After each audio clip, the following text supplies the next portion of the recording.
Hi, I'm Susan Colley, and welcome to You're Not Alone Surviving Your Child's Disability. Increasing independence is an aspiring goal for disabled children and adults. For some, one way to meet this challenge is to own an assistance dog. So to discuss this option, our guest today is John Moon, Director of Client Programs and Community Engagement at NEADS, Dogs for Deaf and Disabled Americans. And also, we have a special guest, NEADS service dog, Rainbow. Hi, John. Welcome to the show. Good afternoon. How are you? Fine. I guess the first question that I want to ask you is, how did a disabled person become eligible for a service dog? Sure. I will tell you that the NEADS organization, we're located out in Princeton, Massachusetts. Someone really can go to the website and fill out an application for any one of a number of different kinds of dogs that we train. And by different kinds, I mean dogs that are going to be doing some kinds of task work for someone. We have dogs that are trained to work with children with autism. These are called social dogs. We have dogs also that are trained that are going to work with veterans that might be missing limbs or have post-traumatic stress. So the proper dog for anyone is kind of a very intricate matching process. We'd like to learn as much about the client, their lifestyle, their needs, what they'd like the dog to do for them, so that we can make sure that we match the right dog with the right circumstances that exist within that family. Now, does the potential client get to actually pick out their dog, or is that something that you supply the dogs to them? That's a good question. The client does not choose their dog. We actually choose the dog for them. Back up just a little bit. Sure. When we begin training the puppy at about 8 weeks of age, that training of these assistance dogs lasts for almost 18 months.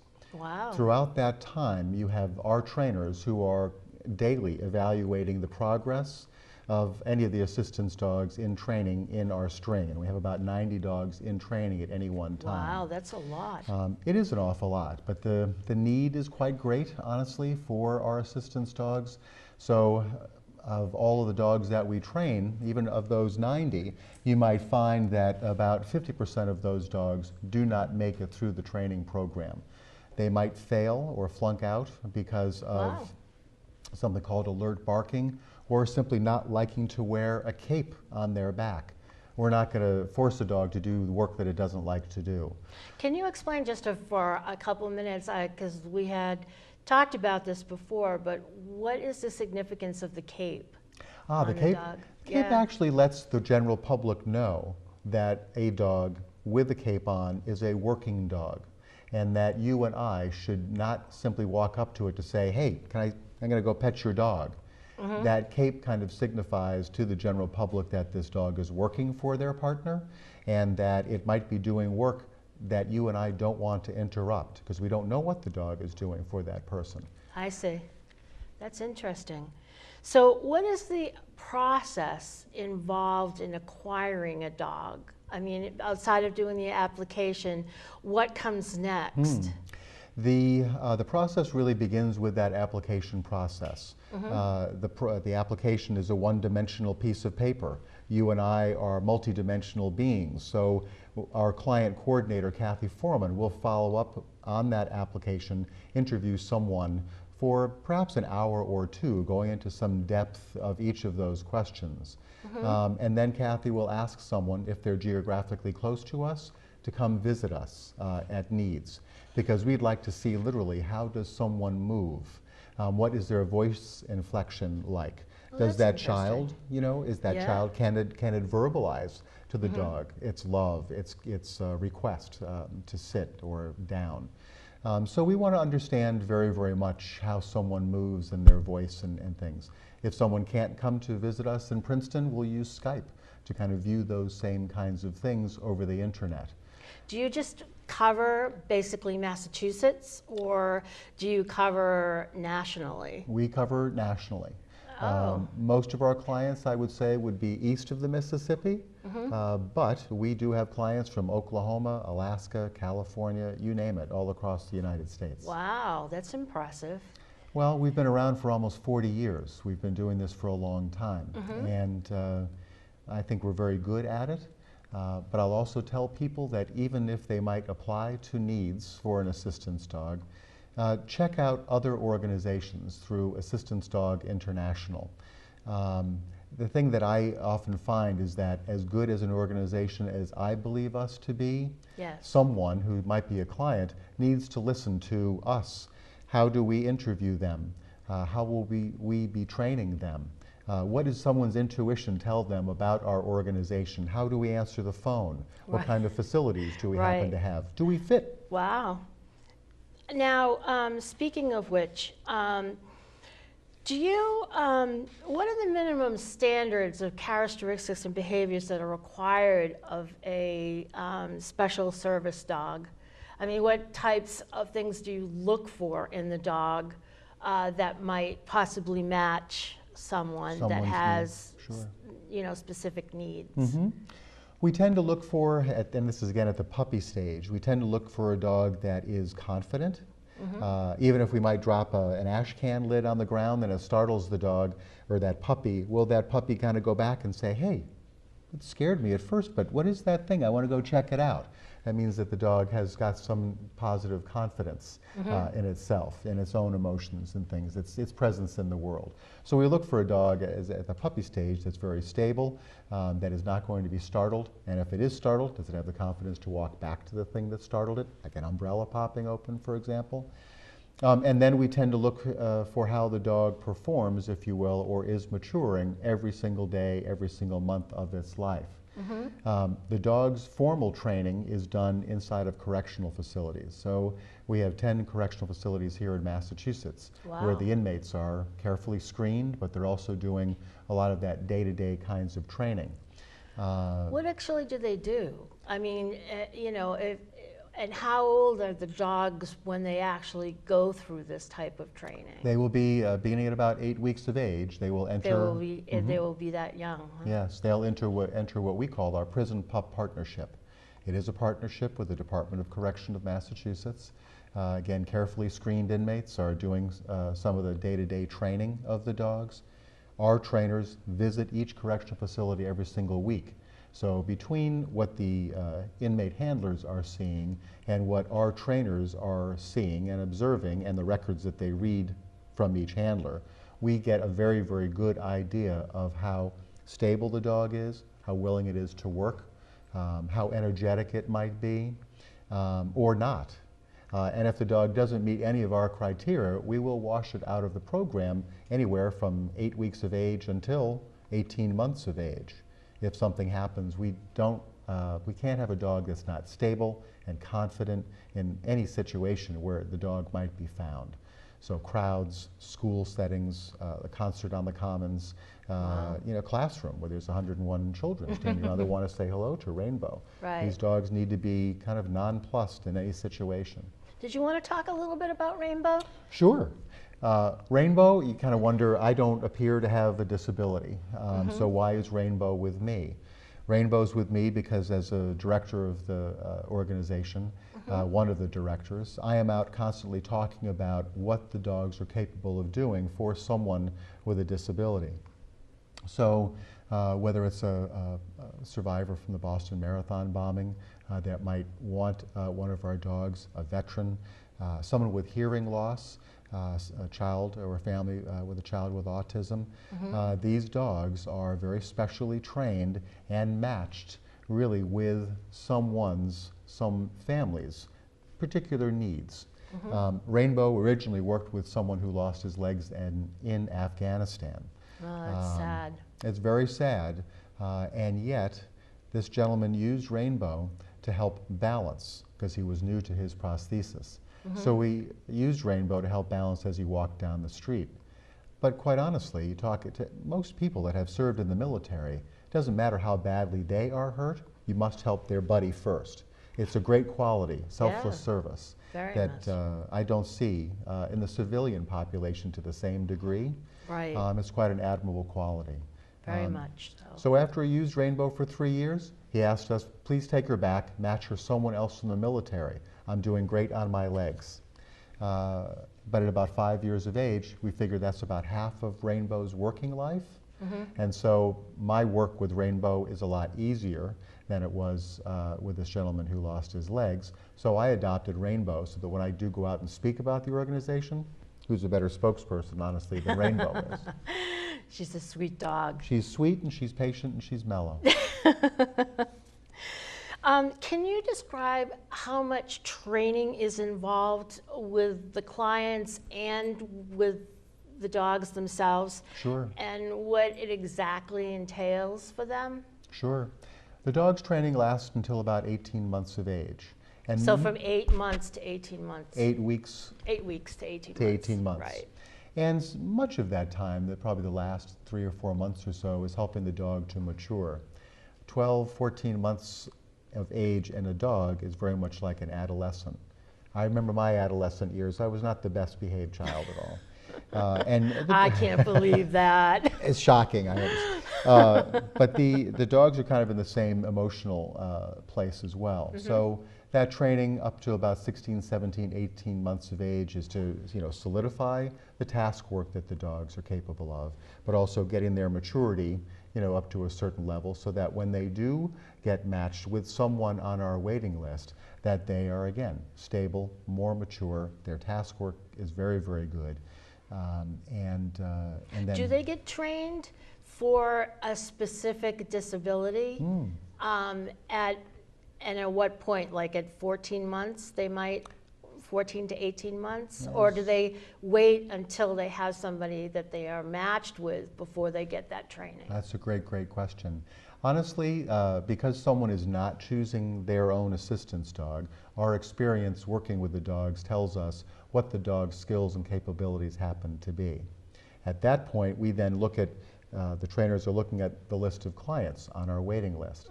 So they're looking to see who is there, what is their challenge, and which dog in any of the string that is being trained, again, over 90 dogs being trained, which one has the potential to satisfy the needs of the individual and the family that that individual resides in.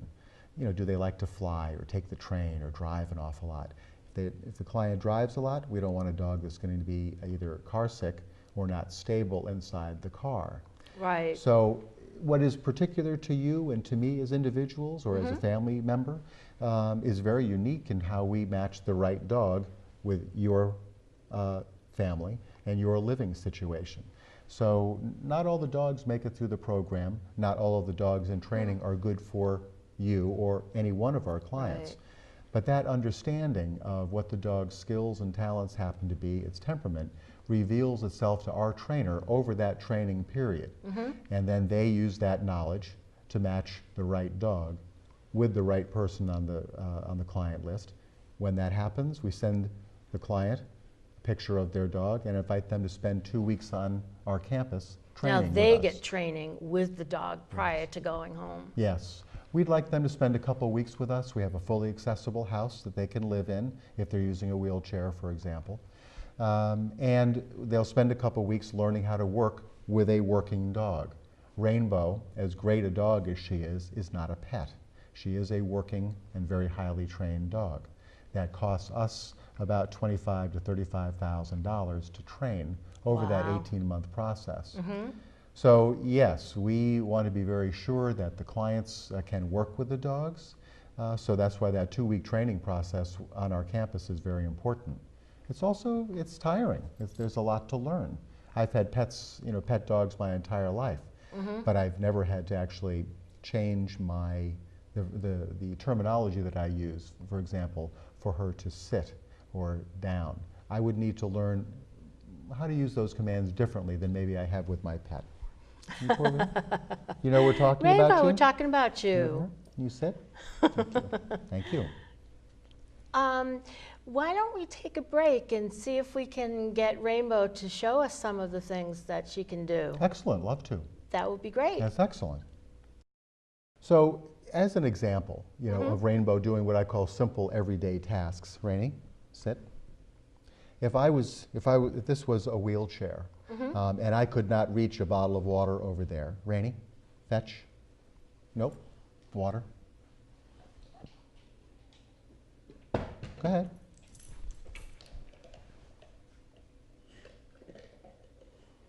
Good girl. Oh, good. Closer. Give. Thanks very much. Not a difficult thing to do. Closer. Scoot closer. Closer. Good girl. I have her scoot a little bit closer. Okay, so she moves her fanny just a little bit closer. So if she was out of my range of motion, she could move her fanny a little bit closer so she could bring that, closer to me. Right? I see. You could do that. Thank you, Rainbow. Fetch. Okay, closer. Give. Hear her jaw kind of quivering a little bit? Yeah. She's trying to be very, very gentle with whatever she's holding. So she doesn't want to puncture the water bottle. She doesn't want to hurt anything that she's holding. And we like working with black and yellow labs an awful lot because Labradors are very food motivated. And so she's going to be going, wow, I do these tasks for food. I'm going to keep doing these tasks. So you saw her kind of pick up her leash a little bit. Fetch. Closer, closer, give, thank you. So she's just trying to bring these things a little bit closer to me. No problem. And she's going, hey, I get a reward, right? Now, she get a reward for everything that she does? I try not to do that with her. I also know that kind of given her lumpiness and mellowness, she gets kind of jacked up with food. So I know that this is what's going to kind of work to motivate her. By the same token, though, I cannot be rewarding her everything that she does throughout the day. She'd be much bigger. Right. Huge. Phone, fetch. Closer, closer. Give. Thanks very much. It's wet, but it works. So I'm not going to, reward her for every task that she tends to do because I need to cut back on her breakfast or her dinner to make sure their calorie intake wasn't. Because we want to make sure the dogs stay at the proper weight because they are literally jumping up onto a wall and nudging a light switch on with their nose. The heavier that she is, the more difficult that would be. So even I don't want to shorten her lifespan and things like that. So those are just, I'd say, some of the simple kinds of things that she can tend to do. Can get this one more time?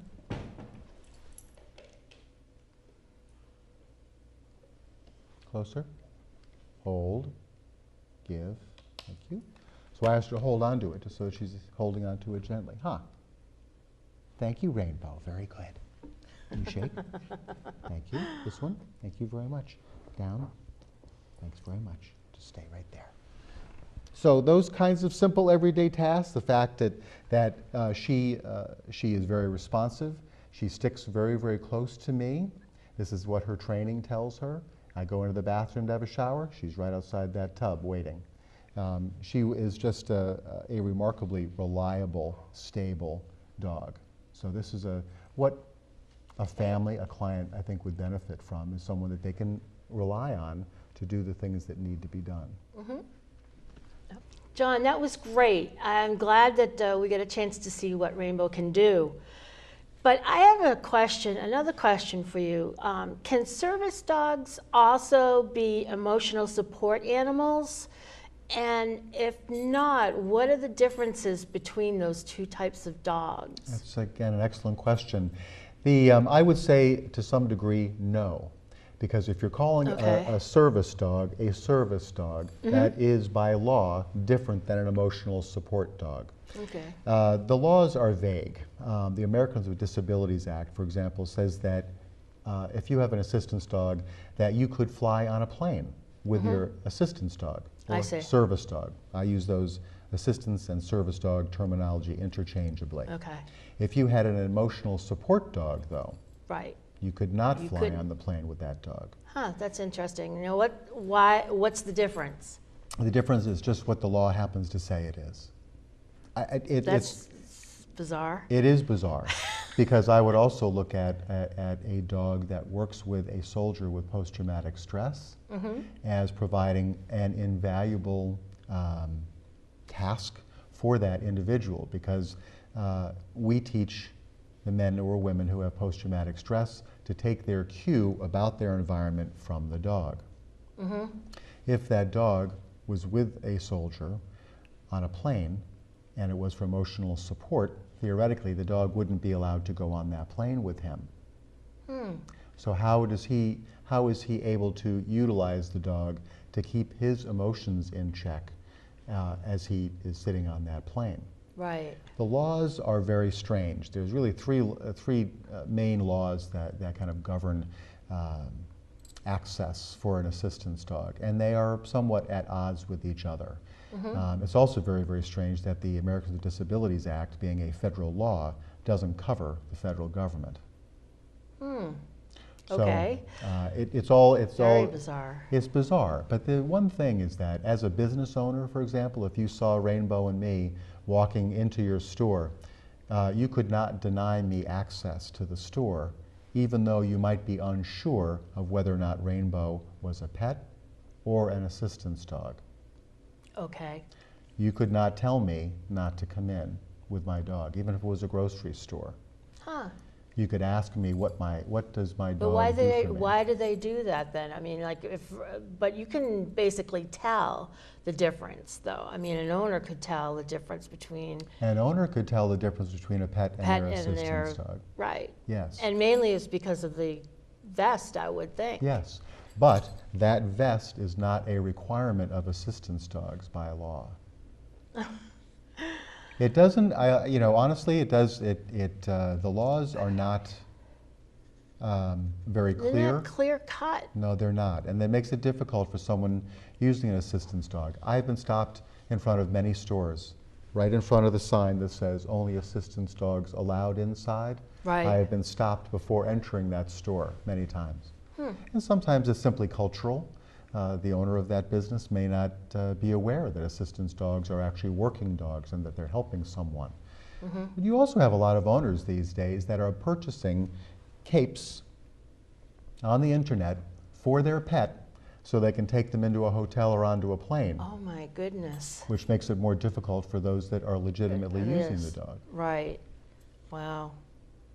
So I'm not making things clearer for you. No. You're getting more confused.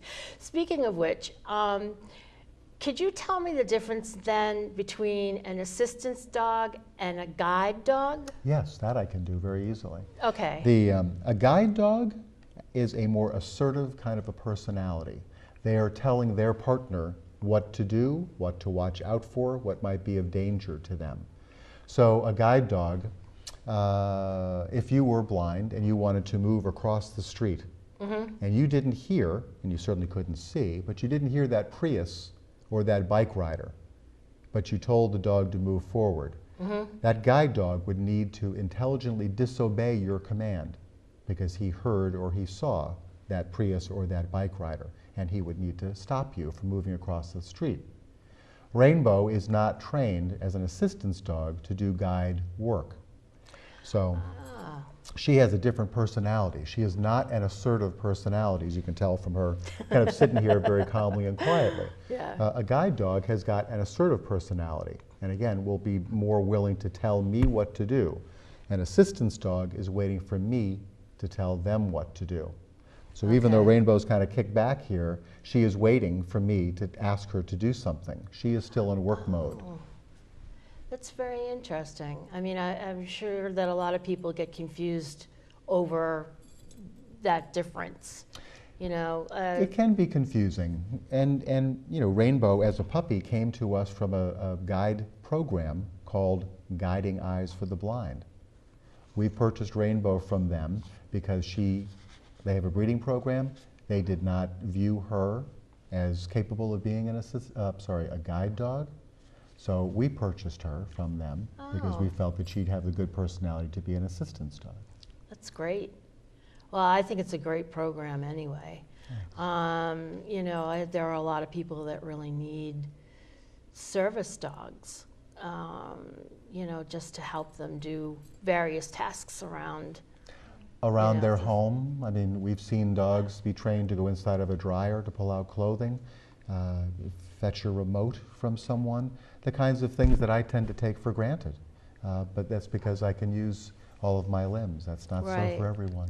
Now, what happens if you have a pet or a pet dog already and you decide that you want to make him a service dog? Can you do that? We would not do that at Needs, but there Okay. are organizations that do. And I think that my opinion really is that the need is so great out there. There's so many things where dogs can be of some help, that someone training their own dog could help fulfill some of that need. But there also is the stability question as well. How stable is that home-trained dog in public kinds of situations? Right. I'd say that people just need to be very, very cautious. As they're evaluating an individual to help them train their assistance dog, and even looking at an assistance dog program, like mine. There are about 100 of us in the United States that are accredited by Assistance Dogs International. And yet, again, people really need to feel that my organization or any organization fits them like a proper suit. You know what I mean? Right. It just fits right. That makes sense. Speaking of pets, if you own a service dog, can you have another dog or like cats or something like other pets in the home besides the assistance dog? We absolutely say that is okay. I came in the lobby of Needs a long time ago, maybe the past couple of years or so, and all these rabbits were running around in the lobby. And I'm thinking, are we training assistance rabbits now? Right, assistance rabbits. What we were actually doing is the 3 dogs that were in a downstay position in the lobby were all going to be going to homes where there were other animals in the house. So we wanted to make sure that the dogs would kind of look at that rabbit and go, it's a rabbit. Big deal. And they were fine. They were really quite good. That's excellent. Yeah. Now, the big question that we have is financially, what is the cost involved in acquiring a service dog? Again, an excellent question. For members of the military and for survivors of the Boston Marathon, they are paying nothing for their dogs. Wow. We have, excellent. We're very fortunate to have a great number of very generous donors that are helping the veterans and they're helping the survivors from the Boston Marathon. For the civilians that we match a dog with, we ask them to help fundraise about $9,500. People, civilians if you will, do not always reach that target, and that's okay. I honestly don't mind if they don't reach it, if they do their best to try. There's a relationship here that is very, very important with this working dog, and I'd like our clients to recognize the importance of that relationship by putting out that effort. We have someone on campus who will help someone find their gifts. What is someone good at? Do they like to paint? Are they a good photographer? Do they have a local support system within their church, perhaps, that's strong? And so we have a woman named Ellen Jones who helps all of the clients figure out what are their skills and talents, what could they do, to help raise this money. But again, it's not so much the money that's raised to me as the commitment of having a working dog as part of their family. Wow, that's great. I think that's very admirable. There aren't any other options as far as, like, for instance, if they weren't able to raise funds, are there any options for any type of financing? Financial assistance? Or financial assistance? We, if you are on our website, or if you have a moment to go to needs.org, you'll find a listing of all the different clients that are there and what their unique circumstances happen to be. We have a lot of very generous donors who actually will sometimes choose a family or a child or someone waiting to be matched with their dog. They'll choose them and pay them off. Wow. Honestly. Sometimes anonymously, sometimes just out of the generosity of their own heart. But it does happen, pretty often that people are taken care of and the donations could be made. And we've been very lucky. I think that again, the clients are not always reaching that $9,500. Some actually exceed it, too. They're surprised themselves sometimes at what happens. That's great, but it's a great service, and if they can raise the money, I think that's very admirable of them. If they can't raise the money, it's not going to prevent them from getting a dog. That's the great. Most important thing for us, honestly, is what is the right dog for you. So even if you had interviewed yesterday, it might be that tomorrow a dog appears, is identified, but also could be 6 months. Our average waiting time is about 6-7 months or so for an assistance dog. Wow. But it is possible that you as a client, have a very unique set of circumstances that we need to be aware of in matching the right dog with you and your family situation. Mm-hmm. Do you get to meet the family as well? Oh, I yeah. mean, and relatives surrounding them, like grandparents or anything like that? If there are major If players they're- in that family, we would love to have everyone be able to come to campus.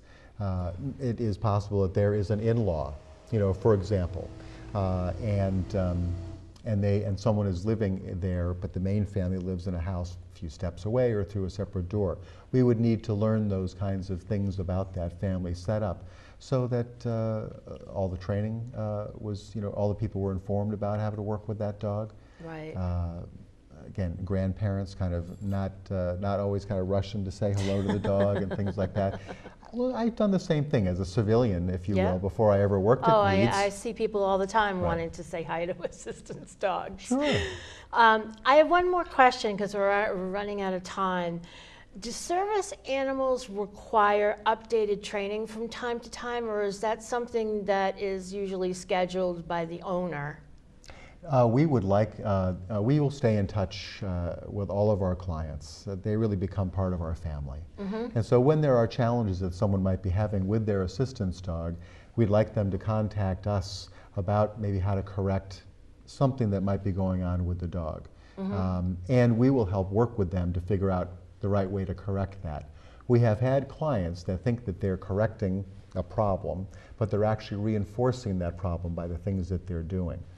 I see. People oftentimes, and I put myself in the same category, I don't know what I don't know about training an assistance dog. And so can we be of some help? Absolutely we can, and we would like to be for someone. Is there ongoing retraining that takes place? When someone requests it, absolutely. We will help retrain them.